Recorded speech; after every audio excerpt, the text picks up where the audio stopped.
Well, folks, here we are on Illini Guys Halftime Live.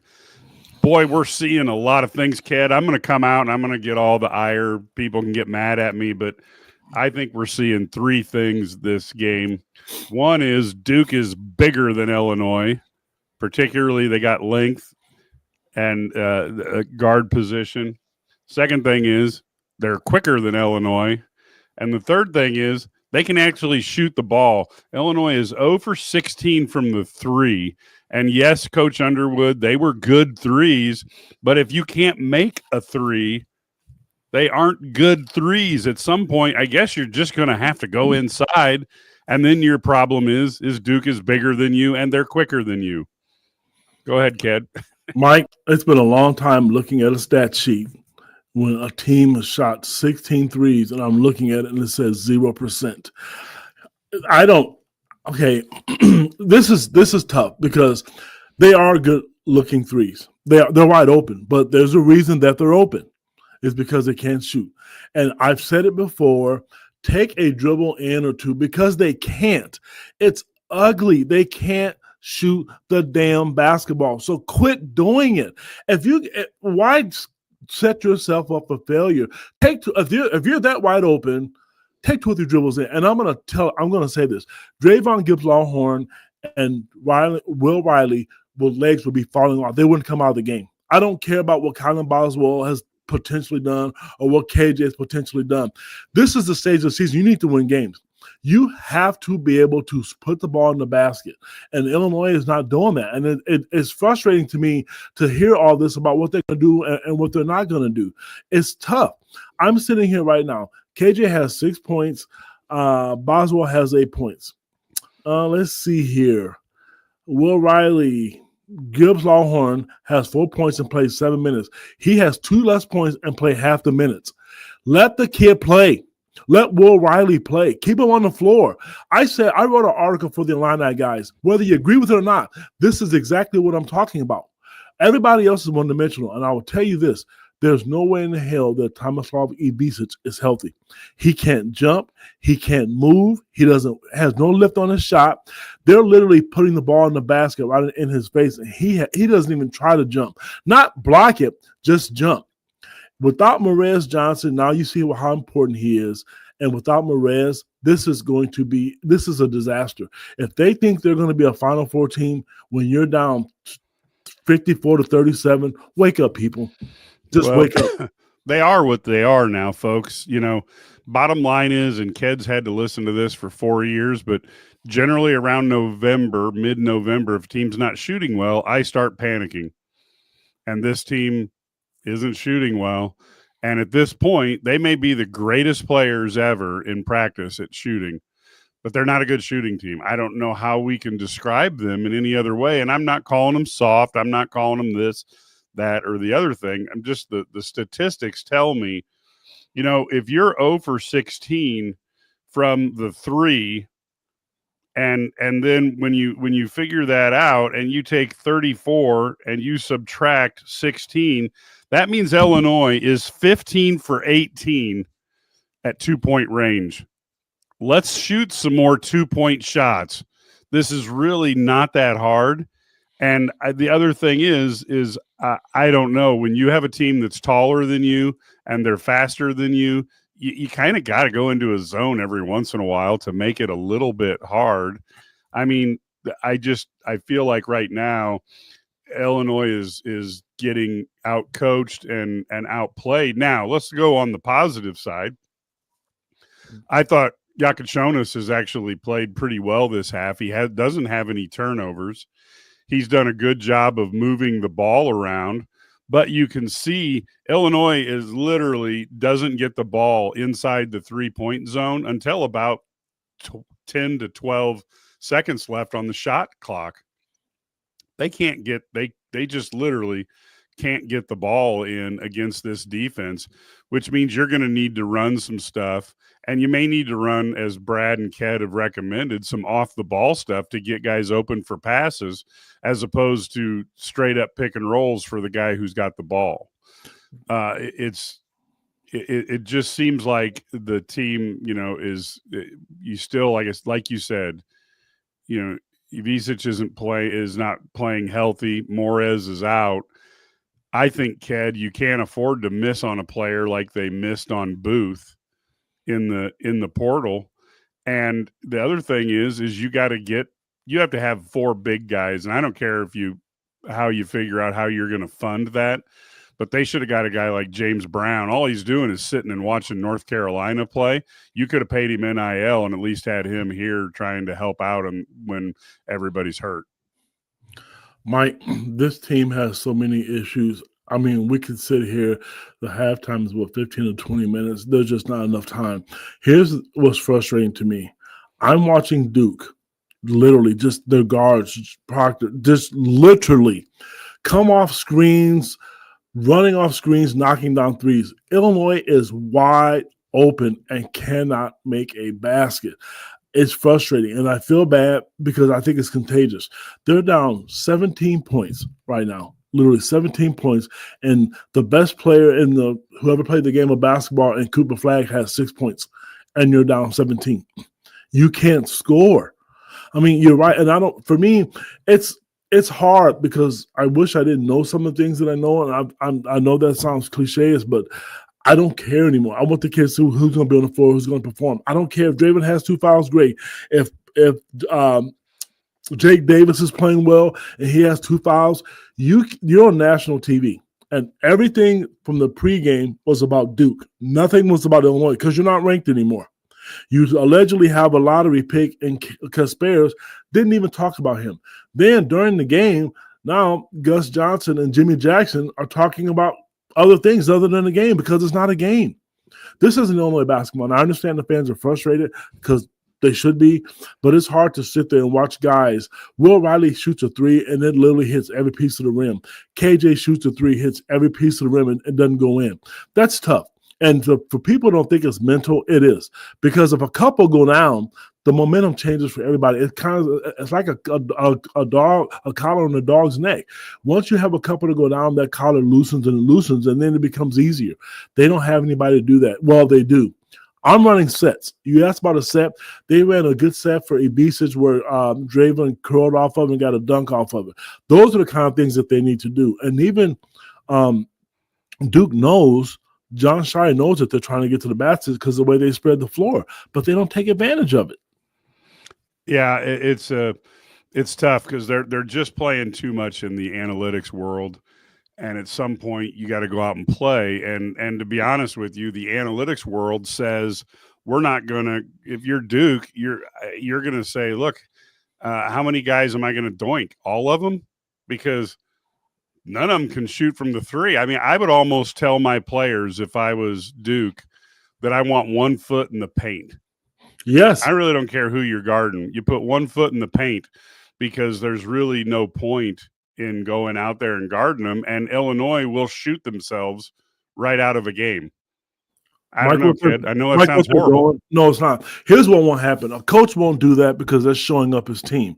But what I've seen Wisconsin, I've seen Fred Hoiberg do it from Nebraska, and I've seen John Shire do it tonight.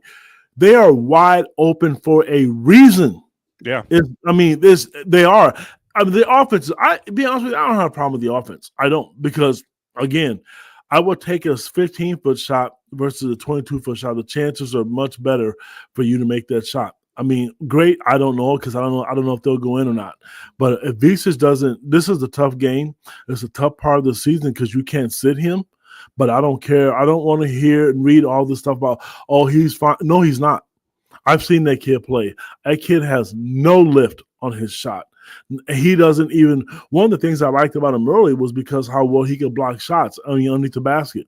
This looks like a Maryland game to me where Morez was out there on the island by himself. And now the fans, can truly understand how important Morez is, even though there's never any haters out there for Morez. Everybody likes him as a player. And I will say this. How embarrassing is it? We talked about all this offense. How embarrassing is it to give up 54 flipping points in the first half when the National Player of the Year hasn't done anything? Well, and look, there's a lot of mysterious things going on, and I hate to pick on one or two players because there's so much rough going on. But Illinois, this is one of the things I think, Tim Anderson had issues with is the lateral speed of the team this year. And Illinois can't stay in front of guys. And I think part of it is because at almost every position, they're just not as quick as what Duke puts on the floor. And the other thing we're seeing, and people can yell at me all they want, but the fact of the matter is Illinois is maybe 15th in the country in NIL, and Duke is very high up there, and that's why they can get all these players who can do these type of things. Illinois is getting, you're not getting the number one guys. If there's ever a billionaire who wants to adopt the Illinois basketball program, another 4 or 5 million would go a long way towards doing that, because when you're paying for players, the guys who are quick, big, fast are the ones who are going to get paid the most. And that's just the reality of the sport right now. Mike, I love you. I hate to disagree with you on this, and here's why. They have players. They have NIL money. You go to IlliniGuys right now and look on the cover of our message on our page. There's an article about NIL money. They're not hurting for money. These kids can't shoot, damn it. That's it. They can't. They're good enough to play. If they're good enough to go out and compete with Alabama and Arkansas and Oregon, and we can't say Oregon's not bad because Oregon just went to Wisconsin and won today. They just can't shoot. I tell you, if they could put the ball in the basket, Mike, this would be a totally different game, and you know that. Well, I agree with that, but the bottom line is this is the roster that you could afford. But he did that. No, because here's the deal. That's not the roster they could afford, because some of these players on this roster are making a lot of money. These are the players that they pursued. Oh, no. I'm not saying they don't make a lot of money, kid. I'm saying that who did they miss on who's making more money somewhere else?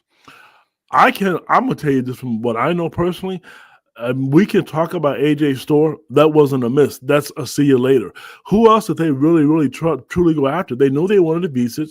They got Will Riley. We've heard this statement at every game. Oh, he's the best freshman since D. Brown. And I'm going to tell you right now, he wouldn't come out of the game for me. Start the second half, he would be on the floor. But we're not going to do that. For some reason, this kid's not allowed to start. The ball sticks in his hands, and you are exactly right, but the ball goes in the basket as well. He is a player that can get to the rack. I guess what I'm saying to you is they chose these players. They didn't have to go get a Kasparis. You had a commitment from a guy. His name is Jeremiah Fierce.